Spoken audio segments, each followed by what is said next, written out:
చేస్తున్న వ్యవసాయం కావచ్చు, లేకపోతే కూలి పని కావచ్చు, లేకపోతే చేతి వృత్తి కావచ్చు, లేకపోతే మీరు చేస్తూ ఉన్న ఈ గొర్రెలు గొడ్లు కావచ్చు, ఏదైనా దేవుడు ఆశీర్వదించాలి.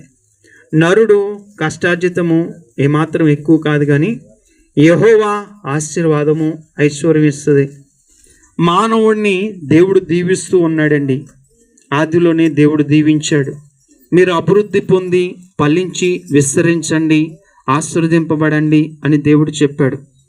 మానవుడు ఒక వ్యక్తి బాగుంటే చూడలేని ఈ లోకంలో, మరి అభివృద్ధి చెందితే మరి చూడలేని ఈ లోకంలో, విస్తరిస్తే చూడలేని ఈ లోకంలో దేవుడికైతే పక్షపాతం లేదండి.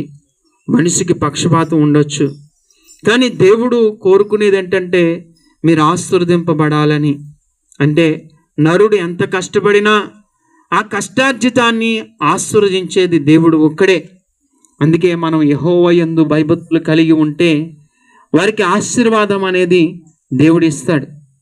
మరి ఆదిలో అబ్రహాం అనే వ్యక్తుడు దేవునితో నడవడానికి ఇష్టపడ్డాడు. దేవుడు మాట్లాడినప్పుడు తన కుటుంబాన్ని తరతరాలను కూడా ఆయన ఆశీర్వదించేశాడు.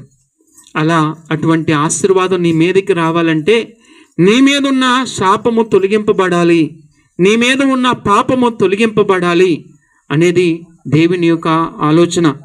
అందుకనే ఈ భూలోకానికి ఏ నరుడు చెయ్యలేని అద్భుతమైన త్యాగాన్ని, అద్భుతమైన ఆశీర్వాదం మనకి ఇవ్వటకు, పరల సంబంధమైన ఆశీర్వాదం మనకి ఇవ్వటకు యేసుక్రీస్తు ప్రభు వారి భూలోకానికి వచ్చి మీరు ఆశీర్వాదానికి వారసులని ఆయన అంటున్నాడు. ఎలాగా ఆశీర్వాదం మనకు వస్తుంది అంటే, తండ్రి అయిన దేవుడు సృష్టించిన సృష్టికర్త అంతటిలో కూడా మానవుడు ఆ తండ్రి అయిన దేవునికి అవిధేయత కలిగి ఉన్నప్పుడు, ఆయన ఆజ్ఞకు లోబడకుండా ఆజ్ఞకు వ్యతిరేకమైన జీవితాన్ని జీవించినప్పుడు మానవుల్లోనికి దేవుని ఆశీర్వాదానికి బదులు శాపం అనేది మానవుల్లోకి వచ్చింది. ఆ శాపం అనేది మానవుల్లో ఉంది కనుక దేవుని ఆశీర్వాదానికి దూరమైపోతున్నారు. అందుకనే తన ప్రియ కుమారుడైన యేసుక్రీస్తు ప్రభువుని ఈ లోకానికి పంపించి ఆయన ద్వారా మానవుల మీద ఏ శాపమైతే ఎలుబడి చేస్తుందో ఆ శాపాన్ని తొలగించుటకు తనను ఒక బలియాగంగా, అంటే చూడండి, పూర్వకాలం ఒక గొర్రెనో ఒక మేకనో ఒక కోడినో బలి అర్పణగా ఇచ్చి మానవుల యొక్క పాపముల కొరకు తన రక్తాన్ని చిలికించేవారు. అంటే ఆ రక్తం వలన మానవులకి విమోచన లేదు, కానీ పరిశుద్ధుడు, పాపము లేనివాడు, నీతిమంతుడైన యేసుక్రీస్తు ఈ లోకానికి వచ్చి మన పాపముల నిమిత్తమే తన రక్తాన్ని చిందించారు. కాబట్టి యేసుక్రీస్తు రక్తము ప్రతి పాపాన్ని మనలో నుంచి తొలగించి ఆ పాపము ద్వారా మనిషి దేవునికి దూరమైపోయి దేవుని ఆశీర్వాదాలకు దూరమైపోయిన మనలను మళ్ళీ దగ్గరకు చేర్చడానికి యేసుక్రీస్తు ప్రభు వచ్చారండి. కాబట్టి యేసుక్రీస్తు ప్రభునందు మనం విశ్వసిస్తే మన పాపాలు తొలగింపబడి, మనకు వచ్చే పాపం వల్ల వచ్చే జీతం అనే మరణం తొలగింపబడి నిత్య జీవం అనే ఆశీర్వాదము, భూ సంబంధమైన ఆశీర్వాదము యేసుక్రీస్తు ద్వారా ఉందండి. నేను ఎంత కష్టపడినా నా కష్టార్జితంలో నాకు సంతోషం లేదండి, నేను చక్కగా అభివృద్ధి కాలేకపోతున్నానండి, నేను విస్తరించలేకపోతున్నానండి, నా కుటుంబం మీద ఏదో శాపము ఎలుబడి చేస్తుందండి అని మాట్లాడి అక్కడికి ఇక్కడికి వెళ్ళి ఎన్నో ప్రయత్నాలు చేసి వాటిని తొలగించడానికి ఆలోచన చేస్తున్న మీరు ఈరోజు యేసుక్రీస్తు రక్తం కింద ఉంటే, యేసుక్రీస్తు రక్తమును మీ మీద ఆ రక్తము కానీ ఉంటే కనుక మీ శాపము తొలగింపబడి దేవుని యొక్క దీవెనలు మీకు విడుదలవుతాయి.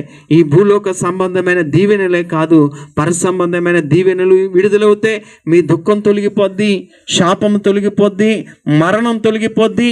ఈ భూలోకంలో సమాధానంతో సంతోషంతో జీవించే భాగ్యాన్ని యేసుక్రీస్తు ప్రభు ద్వారా మీరు పొందుకుంటారు. అందుకనే ప్రజలందరికీ కలుగుబో మహా సంతోషకరమైన వర్తమానం ఏంటంటే, నీ కొరకు రక్షకుడు ఉదయించాడు, నీకు సమాధానం ఇవ్వడానికి, నిన్ను ఆశీర్వదించడానికి, నీ శాపమును పాపమును తీసివేసి మరణాన్ని తొలగించి నిత్య జీవానికి నిన్ను నడిపించడానికి వచ్చిన వాడే యేసుక్రీస్తు ప్రభు. అందుకనే ఆయన నిన్ను పిలుస్తూ ఉన్నాడు. ఈరోజు నువ్వు ఏ స్థితిలో ఉన్నా, ఏ పరిస్థితిలో ఉన్నా, యేసుక్రీస్తుని నీవు అంగీకరించినట్లయితే నీ మీదకి పరసంబంధమైన ఆశీర్వాదం వస్తుంది, నీ కుటుంబంలో సంతోషం ఉంటుంది. అయితే యేసుక్రీస్తుని నీ హృదయంలోకి చేర్చుకుంటావా? ప్రభువా, నా పాపాన్ని తొలగించడానికి, నా శాపాన్ని తొలగించడానికి, మరణాన్ని తొలగించి నిత్య జీవం ఇవ్వడానికి ఈ లోకానికి వచ్చావంట ప్రభువా అని నువ్వు విశ్వసించగలిగినట్లయితే విశ్వాసం ద్వారా నీ జీవితంలో అద్భుతాలు నువ్వు చూడగలుగుతావు. అటువంటి కృప నీ కుటుంబానికి దేవుడు అనుగ్రహించి బలపరిచి సహాయం చేయనుగాక.